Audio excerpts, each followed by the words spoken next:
Comece o dia bem informado com a equipe de jornalismo da Verde Vale FM. No ar, Jornal Verde Vale.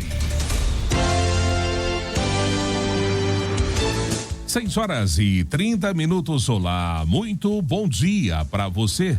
Terça-feira, 28 de maio do ano de 2024, manhã fiorenta em Nossa Mineiros. Estamos começando mais uma edição do Jornal Verde Vale aqui, pela Verde Vale FM, uma emissora do Sistema Verde Vale de Comunicação.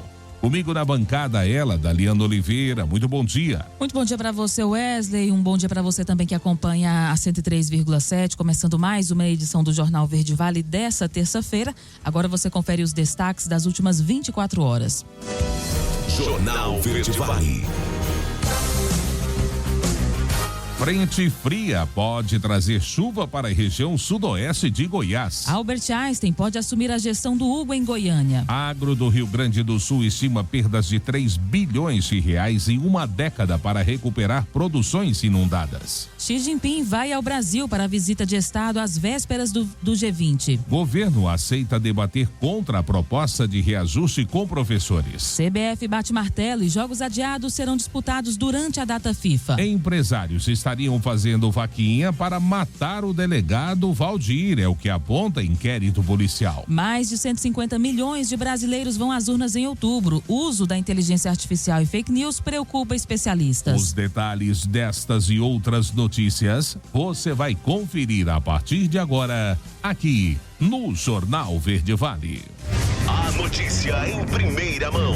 Jornal Verde Vale. Jornal Verde Vale. Verde Vale. Notícias do Brasil.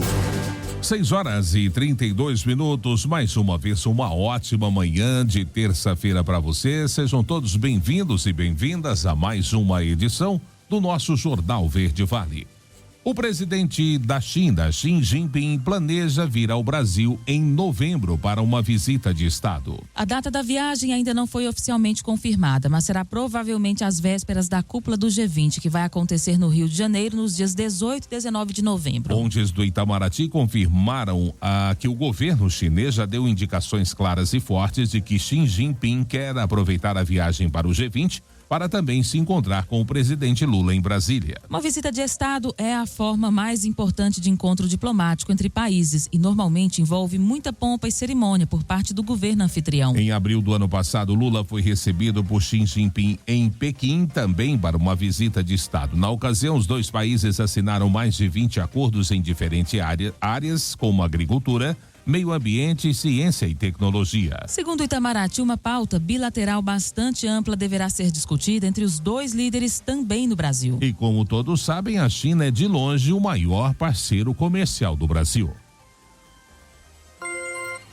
E após dar um ultimato aos docentes de universidades e institutos federais, o Ministério da Gestão e da Inovação em Serviços Públicos aceitou discutir uma nova contraproposta apresentada pelo Sindicato Nacional dos Docentes das Instituições de Ensino Superior. Apesar de reduzir o percentual de reajuste demandado para 2024, a rejeição ao reajuste zero segue. A reunião que debate essa contraproposta ocorre na tarde desta terça-feira no Bloco C da Esplanada dos Ministérios, sob protesto de representantes do Andes. Há uma divisão entre as entidades representativas da categoria dos professores. Enquanto o Andes resiste à assinatura da oferta do governo nesta segunda, a Federação de Sindicatos de Professores e Professoras de Instituições Federais de Ensino Superior e Ensino Básico, Técnico e Tecnológico sinalizou interesse em assinar um acordo. A última proposta do governo, anunciada como derradeira, foi apresentada no último dia 15 com reajuste salarial zero este ano e índices de correção que variam de 13,3% a 31%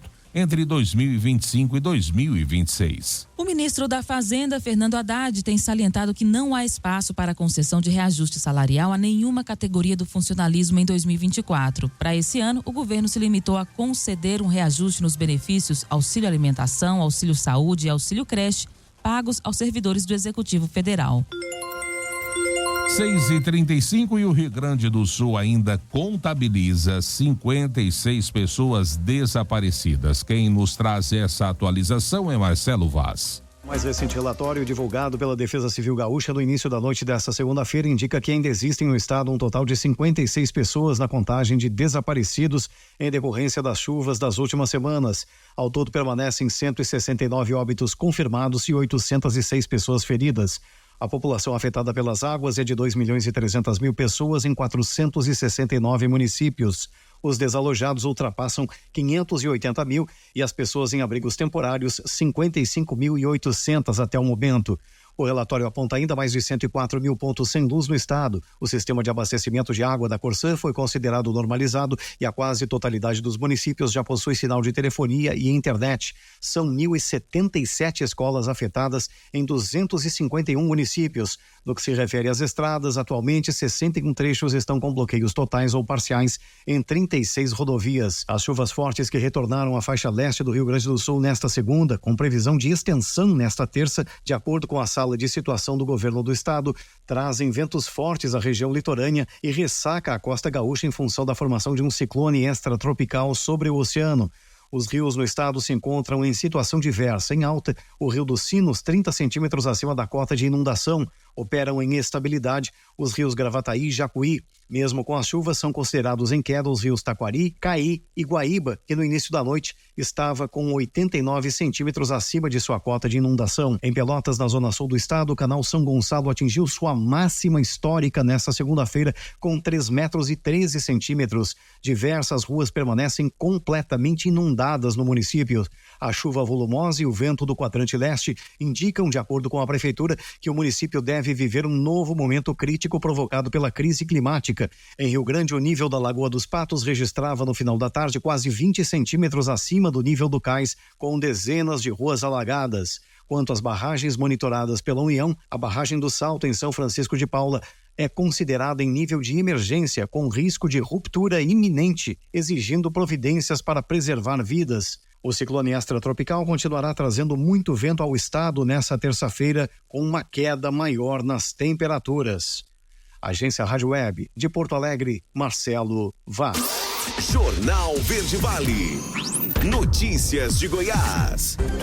6h38. Uma nova frente fria proveniente da região sudeste poderá causar chuvas no sudoeste goiano neste sábado. Segundo o último boletim do Centro de Informações Meteorológicas e Hidrológicas de Goiás, municípios como Jataí podem ter precipitações de baixa intensidade em áreas isoladas. Por outro lado, o restante do estado segue no período de seca com predomínio de sol em todas as regiões. A boa notícia é que a umidade relativa do ar subiu e está variando entre 32% e 85%. Em Goiânia, a previsão é de que a temperatura mínima seja de 15 graus, enquanto a máxima pode bater 32 graus. A umidade relativa do ar segue a mesma média do estado. Com a possibilidade de chuva aqui na região sudoeste do estado, a temperatura mínima para Jataí está prevista para 14 graus, enquanto que a máxima não passa de 30. A Sociedade Israelita Albert Einstein pode assumir a gestão do Hospital Estadual de Urgências o Hugo, em Goiânia. A organização ficou em terceiro lugar no edital de chamamento e é a próxima da lista, caso o recurso apresentado pelo Instituto SEM, atual gestora do local, seja negado e o contrato rescindido. Além do Einstein, há outras organizações sociais na fila. Há na relação o Instituto Nossa Senhora da Vitória, em quarto lugar, o Instituto de Psicologia Clínica, Educacional e Profissional na quinta colocação, e a Beneficência Hospitalar de Cesário Lange em sexto lugar. É o que destacou a Secretaria de Estado da Saúde de Goiás por meio de nota. O Instituto SEM assumiu a gestão do hospital em janeiro de 2022, mas alega falta de repasses do governo de Goiás para a continuidade do serviço e chegou a ameaçar interromper os trabalhos na semana passada. Se o contrato for mesmo rescindido, a próxima organização social, como dissemos, é o Albert Einstein. A organização social já administra aqui em Goiás o Hospital Municipal de Aparecida de Goiânia e esse seria o segundo hospital público que faria a gestão em Goiás. Prédio da Superintendência de Identificação Humana do Estado de Goiás passa por reformas. A reportagem você confere com Rafael Mesquita. Foi melhorada a recepção de atendimento ao público, mudada a identidade visual do órgão, construídos banheiros e criadas áreas de apoio administrativo. A reforma do prédio da Superintendência de Identificação Humana do Estado durou 5 meses, ao custo de cerca de R$700 mil. O superintendente Webert Leonardo Lopes afirma que o objetivo é oferecer um melhor atendimento ao cidadão. Essa gestão, ela tanto da Polícia Civil quanto da Superintendência de Identificação Humana, da Secretaria de Segurança Pública, preocupa muito com a humanização do atendimento. Então a nossa preocupação é tornar o nosso ambiente mais aprazível, principalmente para o cidadão que é o destinatário dos trabalhos realizados pela Polícia Civil e pela Superintendência de Identificação Humana da Polícia Civil do Estado de Goiás. A população avalia positivamente as mudanças. O ambiente ficou agora mais agradável, né, para atender melhor a população. Tudo que é reformado, tudo que tá bonito é prioridade. Melhora muito, né? Chegar a ter um atendimento melhor, um ambiente pintado direitinho, né? Certinho. A Superintendência de Identificação Humana do Estado realiza, em média, por mês, 875 atendimentos à população. Aqui no prédio do órgão, no centro de Goiânia, são emitidas a carteira de identidade de forma emergencial e a certidão de bons antecedentes criminais. Além disso, é feita a impressão de documentos pessoais e é onde funciona o laboratório de análises de provas coletadas em locais de crime. O delegado-geral da Polícia Civil, André Ganga, destaca que essa é uma das reformas feitas nos últimos meses nas unidades da instituição em Goiás. Em 2023 foram 11 revitalizações e mais 8 construções de novas delegacias.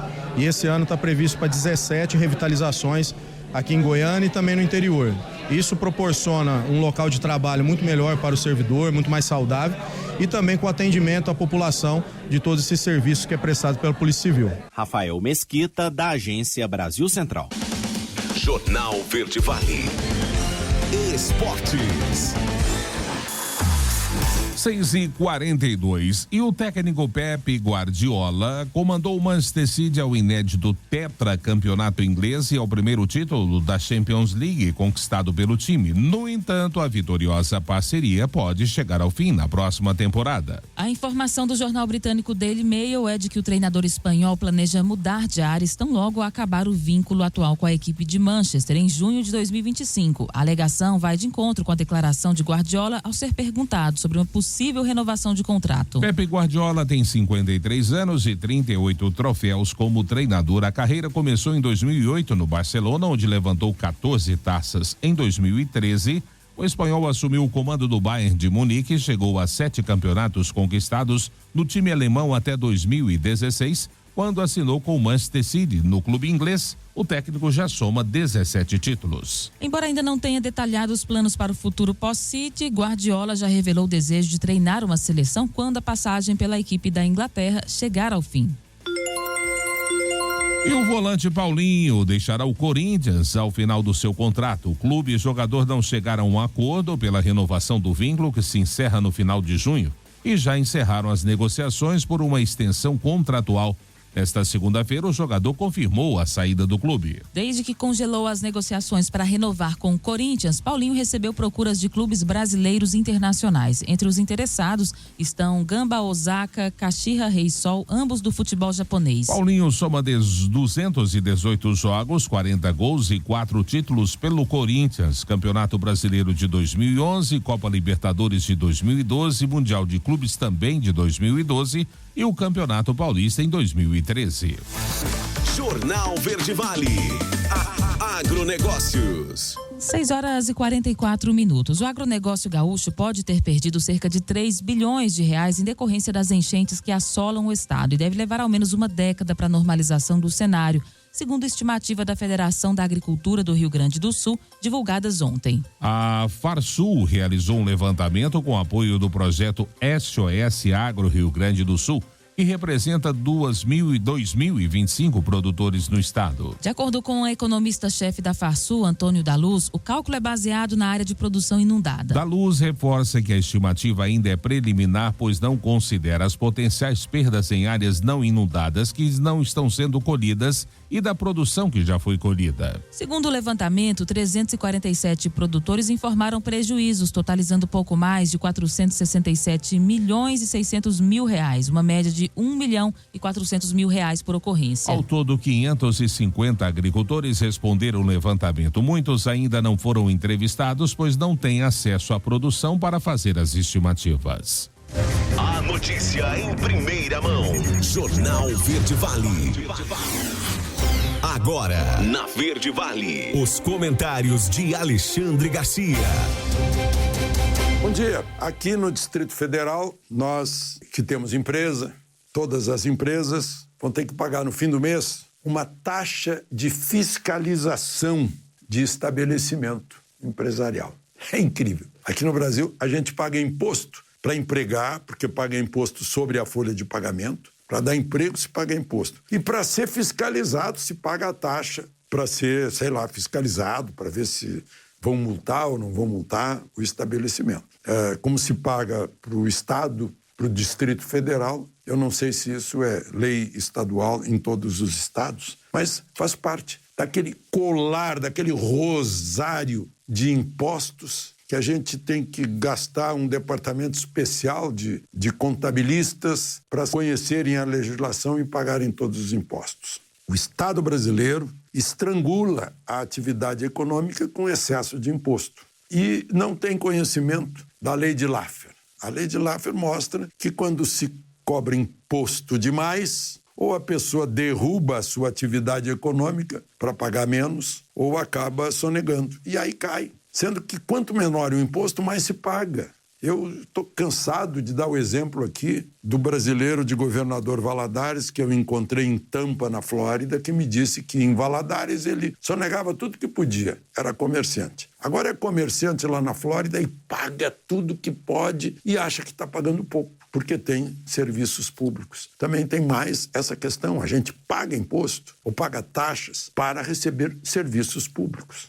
Essa é a questão. Bom, o Rio Grande do Sul e as cheias, né? Até no incêndio que houve domingo, essa cheia em Porto Alegre é semelhante à de 41, que foi a indústria Seco e companhia, teve um incêndio pavoroso na Júlio de Castilhos. Agora, domingo, foi uma loja de vidro automotivo, Autoglass, o prédio inteiro, um incêndio pavoroso no bairro Humaitá. Até nisso é parecido. O nível da água choveu muito mais em 1941, só que a calha dos rios era mais profunda. Agora os rios estão assoreados, né, com a necessidade de dragagem, e as enchentes, mesmo com menos chuva, são tão vigorosas quanto em tempo em que choveu mais, como em 1941.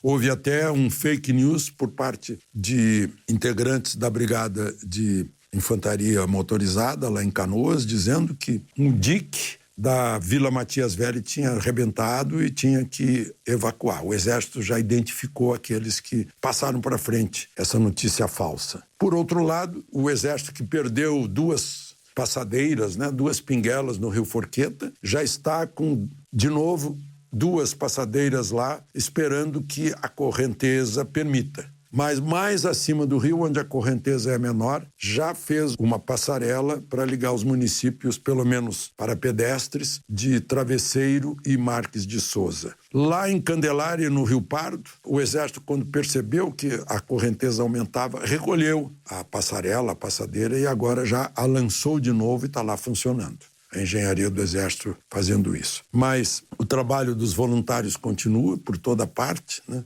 Pessoas que estão aí, eu acho que a gente tem que fazer depois, erguer um monumento a esses voluntários, gaúchos e brasileiros em geral, que lá estão, que deixaram tudo para se dedicar a outras pessoas, inclusive correndo riscos de vida, risco para a saúde, tem casos de leptospirose lá, esquecendo as suas atividades de rotina e se dedicando aos outros. É uma coisa muito, muito elogiável e exemplar. A solidariedade entre as pessoas. De Brasília, Alexandre Garcia. Você ouviu os comentários de Alexandre Garcia. Oferecimento. O sol já despontou, anunciando um novo dia. E já vai homem do campo a trabalhar com alegria. Vai cuidar do seu rebanho, da colheita ou plantação. E sempre que precisa, ele já sabe a solução. Ouro Peças, preços baixos de verdade. Produtos, peças rurais, com grandes variedades. Ouro Peças, aqui tem qualidade. Ouro Peças, aqui tem qualidade. 6h50, primeiro intervalo do Jornal Verde Vale desta terça-feira. Pix de R$5.000. Famílias do Rio Grande do Sul começaram a validar cadastro a partir desta segunda-feira. Congresso pode votar o veto de Lula ao fim da saidinha de presos. Encerramento de lixões começa em Goiás e serão substituídos por aterros sanitários nos municípios. Saiba de todos os detalhes destas e outras notícias logo após o intervalo comercial. Jornal Verde Vale. Jornal Verde Vale. Verde Vale. Notícias do Brasil.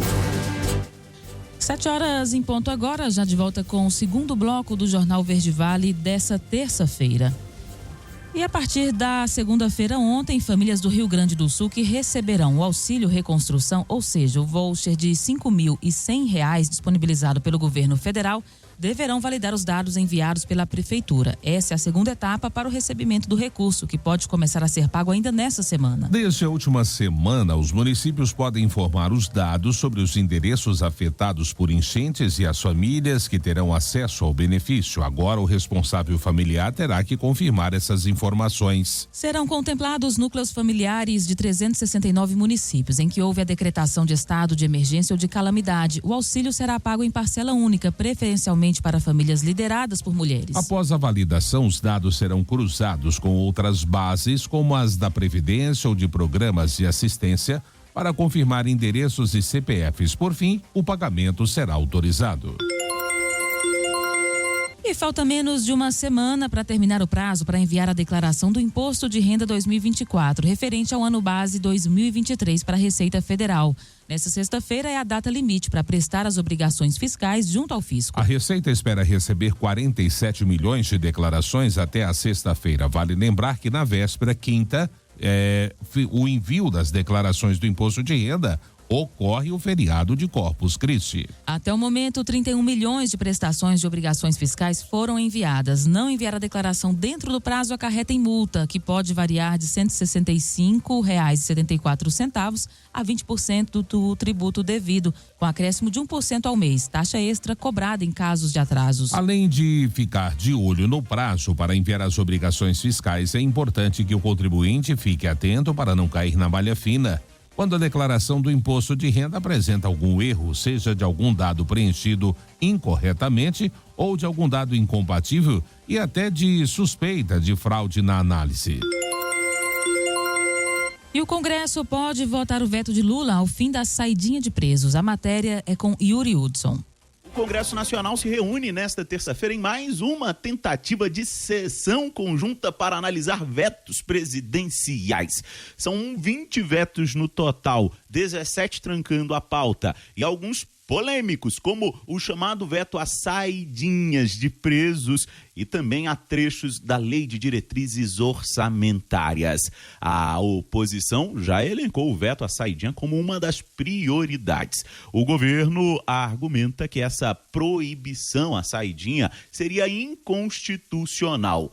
No entanto, o tema ganha o apoio até do presidente do Senado, Rodrigo Pacheco, que defende o fim das saidinhas de presos como uma decisão consciente do Legislativo. O que nós compreendemos é que esse instituto da saída temporária acabou sendo desvirtuado ao longo do tempo, sendo adotado sem critérios sobre a razão dele e a essência dele de ressocializar, e houve uma opção política de extinguir a saída temporária, salvo situações específicas, que foi inclusive uma contribuição do Senado ao texto, que foi inclusive a Câmara concordou e aprovou aquilo que o Senado apresentou como sugestões. Na pauta ainda vetos do ex-presidente Jair Bolsonaro que ainda não foram analisados. Por exemplo, a que revogou a antiga Lei de Segurança Nacional. O veto de Bolsonaro impediu a tipificação do crime de comunicação enganosa em massa, disseminação de fake news, com pena de 5 anos de reclusão. A medida está na pauta para análise. Também na pauta para votação, vários pontos da Lei de Diretrizes Orçamentárias de 2024. Outra possibilidade ainda é que essa sessão do Congresso acabe caindo diante de temas polêmicos e do feriado de quinta-feira que acaba afastando a presença de alguns parlamentares em Brasília. Agência Rádio Web de Brasília, Yuri Hudson. Jornal Verde Vale. Notícias de Goiás.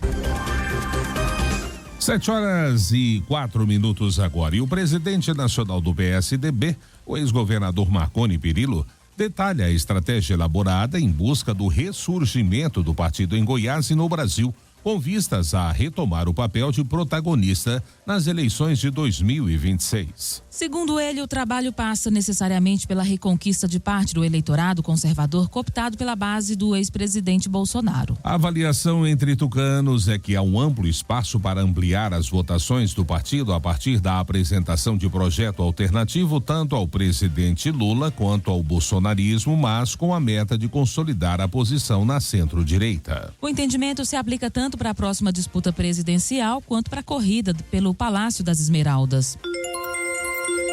E o presidente da Associação Comercial Industrial do Estado de Goiás, Rubens Filete, alerta para a necessidade da criação de um plano diretor de negócios para Goiânia, contemplando polos de desenvolvimento econômico e de inovação e tecnologia com atração de empresas de geração de empregos. Goiânia precisa assumir o protagonismo e o potencial para ser geradora de expansão regional, enfatizou o empresário. Para ele, a capital está sendo engolida por Aparecida de Goiânia e Trindade. E o número de veículos financiados entre novos e usados cresceu 49,7% em Goiás no mês passado em relação ao mesmo período do ano passado. Na comparação com março deste ano, o crescimento foi de 11%, com financiamento de 23.800 veículos, conforme informação da Bolsa Brasileira. O segmento de autos leves teve alta de 46,9% ante o mesmo período do ano passado e de 11,9% comparado com março. Em financiamento de motos, um aumento de 62,6% na comparação com abril de 2023 e de 9,5% em relação ao mês anterior. Já o número de financiamentos de veículos pesados foi de 13,9% maior do que no mesmo período do ano passado e 8,7% maior do que em março. Encerramento de lixões começa em Goiás e serão substituídos por aterros sanitários nos municípios. Os detalhes é com Leandra Matos. O encerramento obrigatório de todos os lixões de Goiás entrou em uma nova etapa. A Secretaria de Estado de Meio Ambiente e Desenvolvimento Sustentável emitiu a primeira licença para encerramento de lixão municipal desde a edição de um decreto que trouxe regras para o fechamento de todos até o dia 2 de agosto deste ano. O município contemplado com a licença é Trindade, cujo lixão fica às margens da GO 060, no sentido Santa Bárbara. Além de encerrá-lo, a prefeitura terá que isolar a área, recuperá-la do ponto de vista ambiental, monitorar a qualidade da água subterrânea na região e descartar em local adequado todo o montante de resíduos que estavam sendo descartados ali. A prefeitura também se comprometeu a apresentar um plano de implantação de coleta seletiva que alcance pelo menos 10% da população urbana no primeiro ano, com metas progressivas de aumento de 15% a cada ano seguinte. A administração do município tem ainda o dever de cuidar da inclusão socioeconômica dos catadores de recicláveis locais. Goiás hoje tem 17 aterros sanitários licenciados pela Secretaria do Meio Ambiente, que atendem aproximadamente 65 municípios. Na outra ponta, há cerca de 181 lixões ainda em funcionamento. De Goiânia, Leandra Matos, da Agência Cora de Notícias. Jornal Verde Vale. Esportes. 7h08. E em uma reunião com o Conselho Técnico formado por dirigentes de clubes, a CBF decidiu que usará a data FIFA para colocar o calendário em dia e recuperar as partidas adiadas devido às enchentes que assolaram o Rio Grande do Sul. Além disso, times gaúchos também poderão utilizar a inversão de mando de campo caso julguem necessário. Com a decisão, a data final do Campeonato Brasileiro permanece inalterada para o dia 8 de dezembro. A entidade ainda não divulgou uma tabela detalhada das datas e horários em que as partidas adiadas vão acontecer. O Brasileirão foi interrompido por 2 rodadas no último dia 15 de maio e será retomado neste próximo sábado, dia 1º de junho. O campeonato voltará na 7ª rodada, mas as equipes gaúchas tiveram seus jogos adiados anteriormente, também na 5ª e na 6ª rodada. Ainda não há resolução para realocar os jogos adiados de times gaúchos pela Copa do Brasil.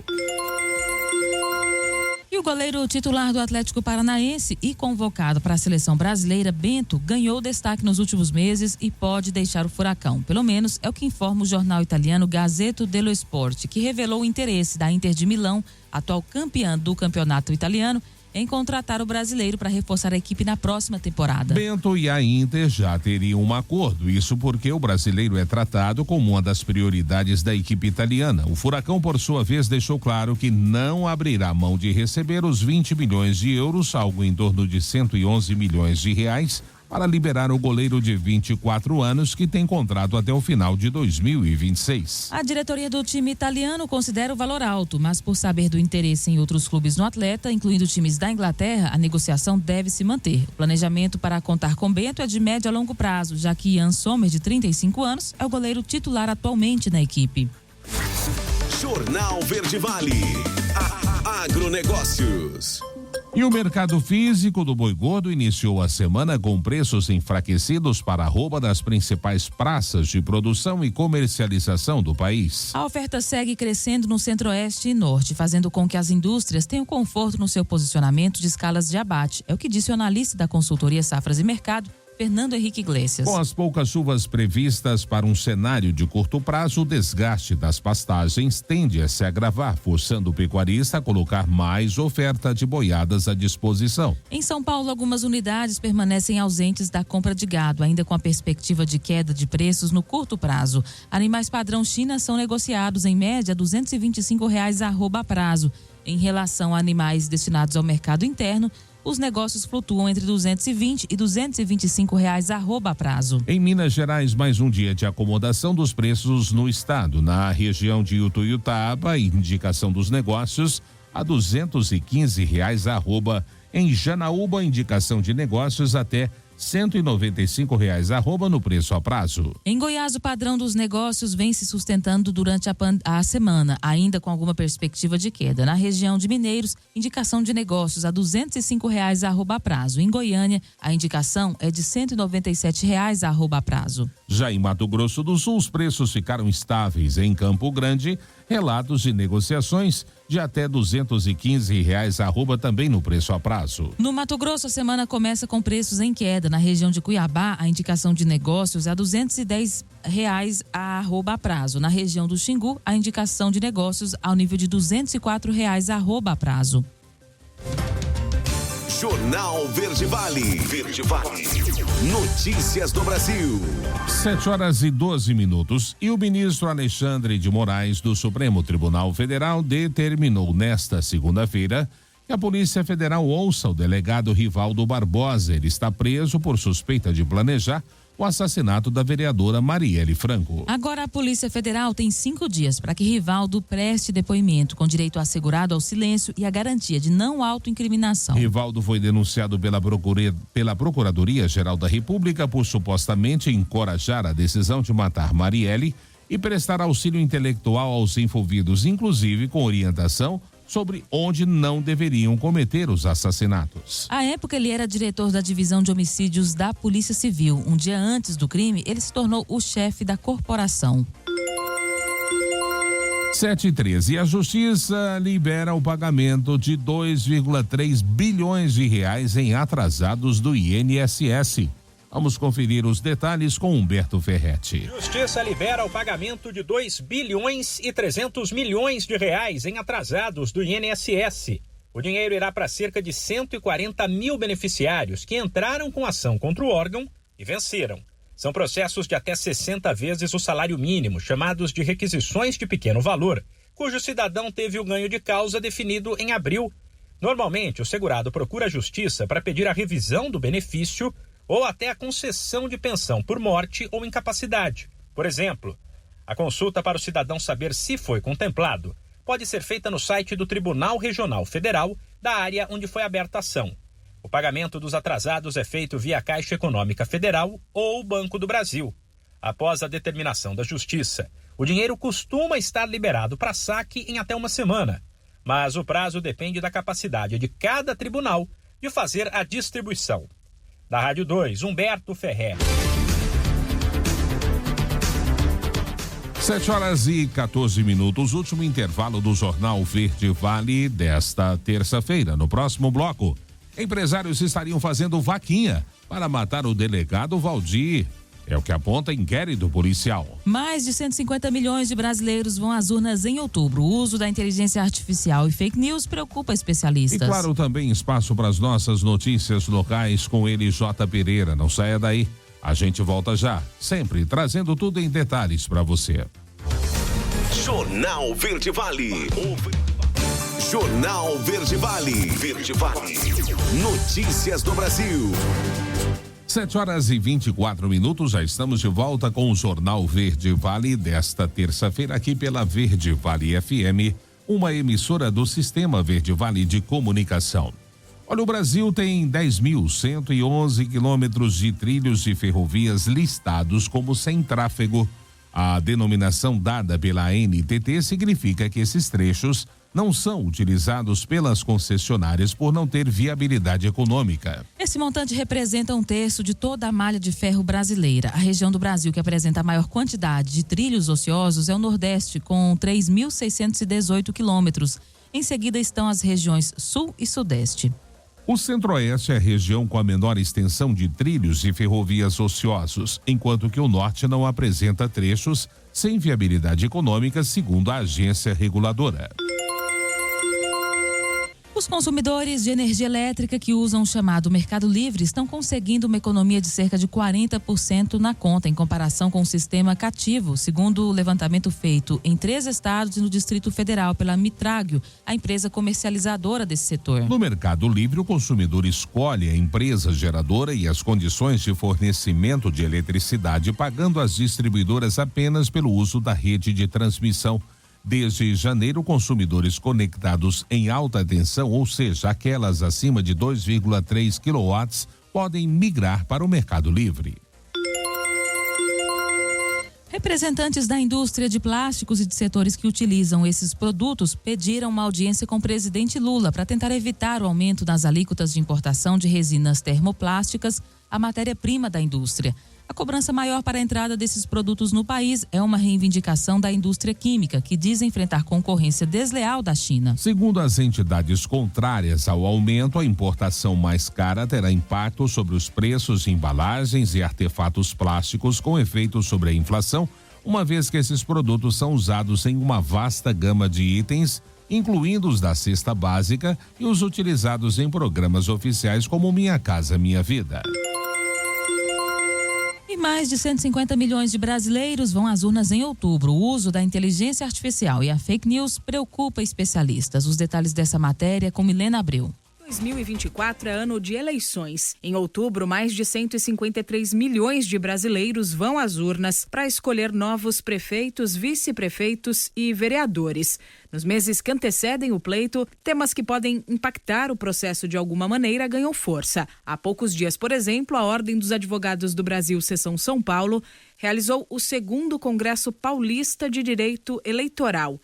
Pré-campanha, propaganda eleitoral, igualdade de gênero nas candidaturas e prestação de contas dos partidos foram alguns dos temas debatidos com o objetivo de aperfeiçoar a experiência de sucesso que o Brasil já tem em conduzir eleições democráticas, como destaca o vice-presidente da Seccional Paulista da Ordem, Leonardo Sica. Esse ano nós temos eleições municipais, que são as eleições que mais impactam a vida do eleitor, né? Só aqui em São Paulo são mais de 600 municípios que vão escolher prefeitos, vereadores, e isso mobilizará milhares de candidatos a vereadores e centenas, pouco mais de 1.000, 2.000 candidatos a prefeito. Então é uma eleição de muita capilaridade. Então é muito importante que a população esteja muito consciente das regras e dos temas que vão ser discutidos nas suas cidades. Um dos temas que é foco dos especialistas em direito eleitoral neste momento é a inteligência artificial. O direito eleitoral, como todos nós, está assustado com a inteligência artificial e é natural que algo tão potente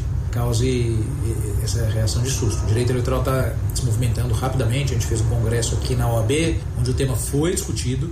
O direito eleitoral costuma ser muito dinâmico, mas o grande desafio eleitoral, social, cultural, profissional do momento é entender o que é inteligência artificial e determinar os limites de uso, né? Onde ele pode, ele não pode ser usado. E o direito eleitoral acho que vai ser o carro-chefe, vai ser quem primeiro vai nos dar essas definições. Para Leonardo Sica, um dos principais desafios do processo eleitoral este ano, assim como foi em eleições recentes, são as redes sociais e a disseminação de fake news, já que a desinformação pode influenciar o eleitorado, distorcer o debate político e prejudicar candidatos. É muito difícil regular essa matéria. Eu acho que a regulação que existe ela não é suficiente, mas eu acredito que nenhuma regulação seja suficiente para lidar com um fenômeno tão dinâmico, tão veloz e tão complexo, que é a capacidade das pessoas espalharem mentira. É disso que nós estamos falando, né?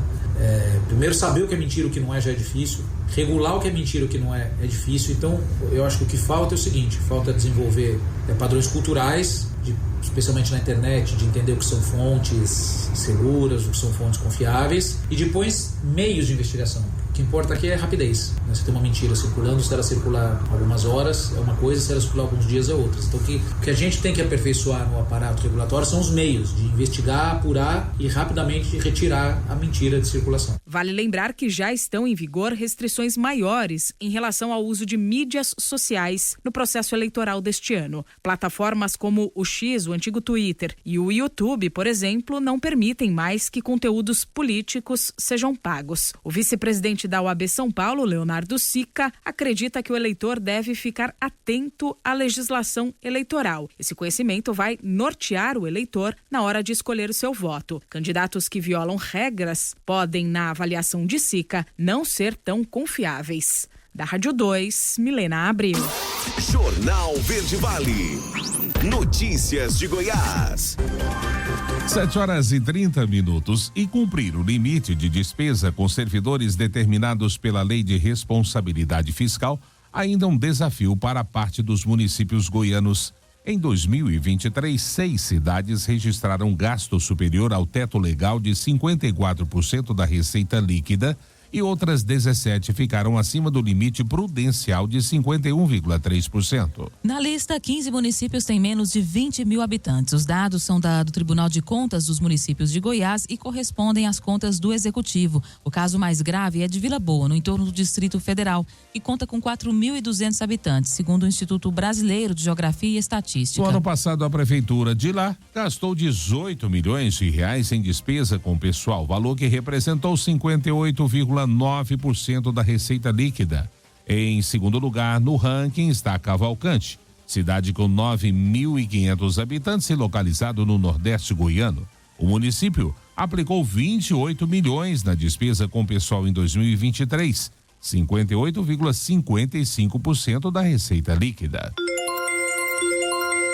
A Polícia Civil cumpriu ontem em Goiânia mandados de busca e apreensão na loja e na casa de um comerciante do ramo de autopeças de veículos que estaria tramando o assassinato do presidente do Detran de Goiás, Valdir Soares, que também é delegado aposentado da Polícia Civil. Investigações apontam que alguns comerciantes da região da Vila Canaã estariam revoltados com a perda de valor das suas lojas após várias operações policiais que foram realizadas nos últimos meses. Foi depois de receberem uma denúncia anônima na semana passada que agentes da Delegacia Estadual de Investigações Criminais encontraram indícios de que comerciantes da região de Vila Canaã estariam organizando uma espécie de consórcio para contratar um pistoleiro que pudesse matar o presidente do Detran de Goiás. Pelo que foi apurado, os comerciantes estariam revoltados com o fato de operações policiais terem feito que as suas lojas, que tinham um valor acima de R$600 mil, hoje não valessem mais do que R$200 mil. Informado sobre as ameaças por seus colegas da Polícia Civil, Valdir Soares afirmou que não irá parar o trabalho que o Detran tem feito nas lojas de autopeças da capital. Segundo ele, apesar da maioria dos comerciantes da região da Vila Canaã trabalharem de forma legal, muitos ainda insistem em comercializar peças de veículos roubados. 7h33 e o governo do estado aumenta o número de leitos de UTI e investe em tecnologia para monitorar vagas em hospitais. Quem traz os detalhes é Eduardo Bernardo. O governo de Goiás ampliou o número de leitos de internação de 1.635 em 2018 para os atuais 3.529. Como parte do objetivo de ampliar a oferta de serviços especializados e consolidar a regionalização da saúde. Agora, a Secretaria de Estado da Saúde de Goiás investe em tecnologia para aperfeiçoar ainda mais o monitoramento em tempo real e online da ocupação e gestão de informações de pacientes internados em leitos hospitalares, de UTI e enfermaria. O monitoramento dessas informações vai ser feito em parceria com a Epimed Solutions, empresa presente em 10 países, incluindo o Brasil, que coleta dados nas unidades e conta com o maior banco de dados mundial de informações de UTIs. A empresa vai enviar equipes próprias para visitar os leitos semanalmente, elaborar relatórios e inserir as informações no sistema, para permitir comparações entre as unidades estaduais e contratualizadas. Com esses dados, será possível prever a gravidade do paciente e estimar o tempo necessário para sua permanência no leito, levando em consideração a avaliação da patologia. Isso vai resultar em melhor atendimento aos pacientes que necessitam de cuidados mais intensivos, ao mesmo tempo em que se otimiza o uso do recurso público adequadamente. De Goiânia, Eduardo Bernardo, da agência Cora de Notícias. Jornal Verde Vale. Esportes. 7h35. O Curitiba chegou ao terceiro jogo seguido sem derrota na Série B do Brasileiro. Na noite desta segunda-feira, o Verdão venceu por 3-0 o Operário no Couto Pereira pela 7ª rodada. O Coxa construiu o triunfo em 27 minutos com gol de Morelli e 2 de Matheus Friso, sendo um de pênalti e outro de cabeça. O Fantasma agora acumula 6 partidas sem vencer. A vitória leva o Curitiba para 11 pontos, a 1 ponto do Sport, que abre o G4 da Série B. O Verdão salta para a 7ª colocação. O Operário permanece com 9 pontos e cai para a 11ª posição no momento. E no duelo entre catarinenses e goianos na 7ª rodada da Série B do Brasileiro, o Avaí levou a melhor e venceu o Goiás por 2-0 na noite desta segunda-feira no estádio da Ressacada, em Florianópolis. Os gols foram anotados ambos no segundo tempo da partida, por Maurício Garcês e Gabriel Poveda, respectivamente. O triunfo é o 4º consecutivo do Leão. Com a vitória em casa, o Avaí chegou aos 13 pontos e entrou no G4 da segundona, está em 4º lugar. Já o Goiás com 14 pontos, é o terceiro colocado. O Avaí entra em campo novamente no domingo, dia 2 de junho, às 18h30, contra o Ituano, no estádio Novelli Júnior, em Itu. E o Goiás vai enfrentar o Sport na próxima rodada da segundona. A partida acontece na sexta-feira, 31 de maio, às 21h30, horário de Brasília, no estádio da Serrinha, em Goiânia. Jornal Verde Vale. Agronegócios. 7h36. A temporada 2024-25 de cana-de-açúcar do Centro-Sul começou com aumento de 2% da produtividade, de acordo com o boletim de olho na safra do Centro de Tecnologia Canavieira.